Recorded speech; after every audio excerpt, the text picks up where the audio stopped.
A franquia Megami Tensei foi por muito tempo exclusiva dos japoneses. Os japoneses, eles gostam de exclusividade. Mas isso só durou até 1996, quando Megami e Bunroku Persona foi lançado, mas não na América do Norte. Lá foi lançado o Revelations Persona, uma localização do jogo com um número considerável de mudanças. E por causa dessas mudanças, a versão que eu joguei do jogo foi a de PSP. Lançado em 2009, já que muitos fãs da franquia que naquela época chegaram pelo Persona 3 e 4 não tinham maneiras convenientes o suficiente para jogar os jogos anteriores. Enfim, essa versão do jogo é bem mais rápida que as versões originais, então um pouco da datagem presente no título é exaurida. Mas, não se engane, isso não significa que Shin Megami Tensei Persona não é datado. Ele é muito datado. Isso porque Bunroku Persona por si só já é datado, basicamente de fábrica. E por que isso, Augusto? Você pode questionar. E eu lhe respondo, Persona basicamente tornou o grind presente em boa parte dos JRPGs da época algo integral do jogo. Algo que o jogador não tem que decidir fazer, mas faz porque tá ali. Eu não vou mentir, parece realmente uma boa ideia, já que, querendo ou não, em jogos do tipo, o grind é uma realidade e não tem como escapar. Mas, por diversas vezes eu senti que estava sendo um pouco demais. E com um pouco demais, eu quero dizer mais de 8 horas de grind manual, mesmo depois de 40 horas de grind passivo durante todo o jogo. Isso só acontece porque o grind aqui é feito de uma forma Stupid. Porém, isso faz do primeiro Persona um jogo ruim?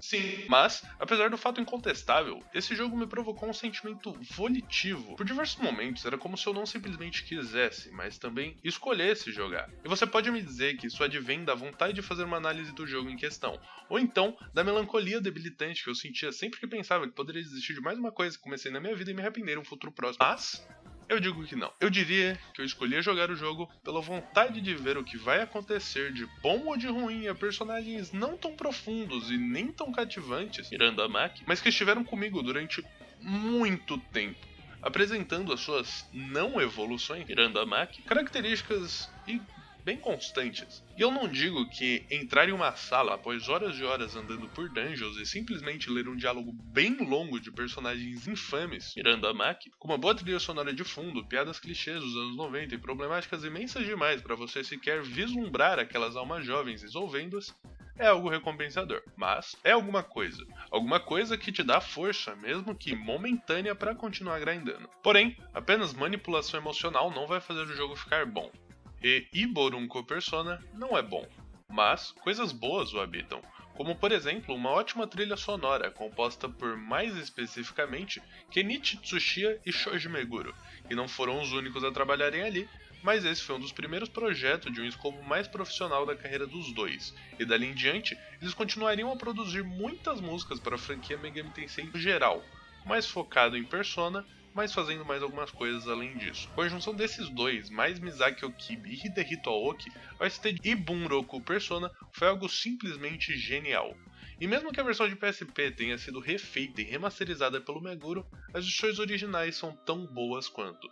Fato é que por anos a trilha sonora de Persona continuou extremamente Persona, e assim criou o efeito "isso é Persona?", que se dá quando ao ouvir algo meio que um tanto quanto familiar, você pensa, isso é Persona?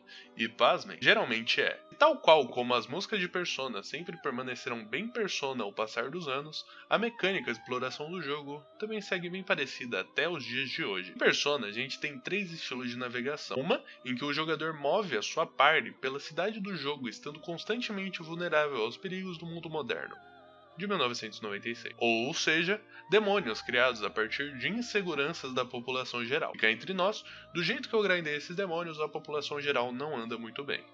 Não parece ter mudado muita coisa. Outra, em que o jogador move seu personagem geralmente uma sala com a câmera mostrando os sprites de todos ali presentes, em uma visão isométrica. Nesse momento, que você vai estar livre de ataques de monstros, você pode comprar itens ou conversar com seus parceiros, ou tanto faz. É basicamente um momento de calmaria do jogo. E por fim, temos um tipo de subgênero da franquia, eu acho que podemos colocar assim, que seria o Dungeon Crawler, E aqui você vai se encontrar, na maioria das vezes, perdido em uma dungeon labiríntica, onde a cada 3 passos que você der, 2 resultarão em um encontro aleatório com inimigos aleatórios e a batalha aleatória se iniciará. Batalha essa que funciona por turnos, em um grid 5x5, onde você pode, a qualquer momento do jogo, posicionar a sua party.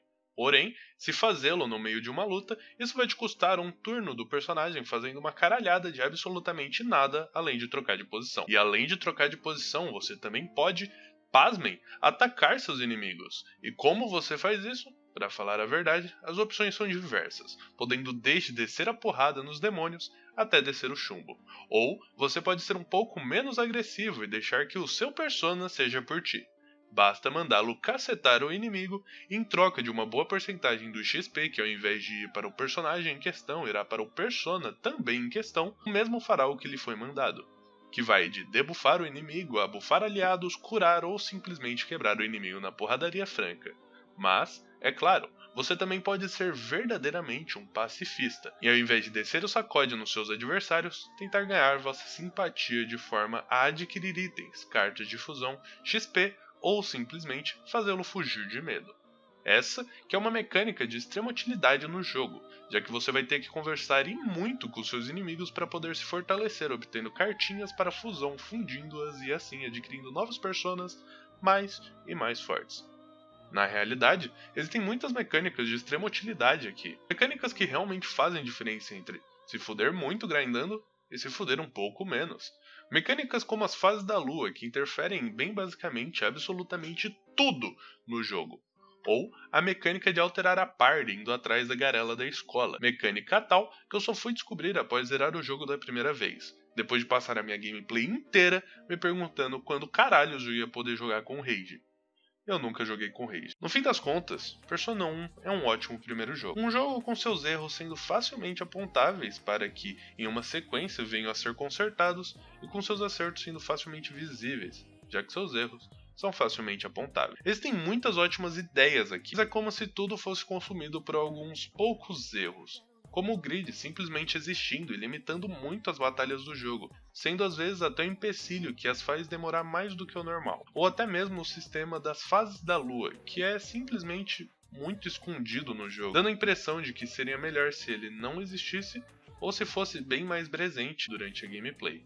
Os próprios personas mesmo, que deveriam ser a principal atração, dando extrema sensação de evolução com um sistema de fusões e ranking onde o jogador teria que ir atrás para ficar mais forte, mas simplesmente não o faz. Porque da forma que foi feito, o sistema te limita muito por ser simplório demais. A única coisa que acontece é uma constante alteração na sua party, mudando os personas o tempo inteiro, e cada vez mais tendo que grindá-los para deixá-los rank máximo mesmo estando late game. Momento do jogo onde você deveria estar evoluindo o seu persona favorito, ou indo atrás de um favorito. São duas coisas que o jogo não te incentiva a fazer. Dito isto, não há muito mais o que falar sobre mecânicas de persona. Mas, antes do fim, gostaria eu de dizer que existem inúmeras curiosidades do jogo por aí, como por exemplo, referências profundas à psicologia analítica e referências à cultura pop dos anos 90, como a Velvet Room ser baseada na Black Lodge de Twin Peaks. Pesquisar sobre essas e mais coisas foi um dos rolês mais legais no processo de criação desse vídeo. Porém, seria muita encheção de linguiça colocar tudo aqui. Mas eu recomendo ir atrás dessas pequenas referenciazinhas se você for jogar o jogo. Porém, eu recomendo jogar Shin Megami Tensei Persona, ou então Ibunroku Persona, ou até mesmo Revelations Persona. Não, esse último não. Mas cá entre nós, não tanto. Nenhum deles. Se for a sua primeira vez indo jogar a franquia, então vai jogar um Persona 4 ou 3, quiçá o 5, mas não comece por aqui. Isso pode acabar te frustrando e fazendo desistir de uma ótima franquia de jogos. Mas, se você for teimoso e for jogar de qualquer forma, eu recomendo que jogue em uma dificuldade mais fácil que o Expert e que use todos os meios possíveis para facilitar sua jogatina, como o modo turbo do emulador, save state se precisar e qualquer coisa que vier na sua cabeça.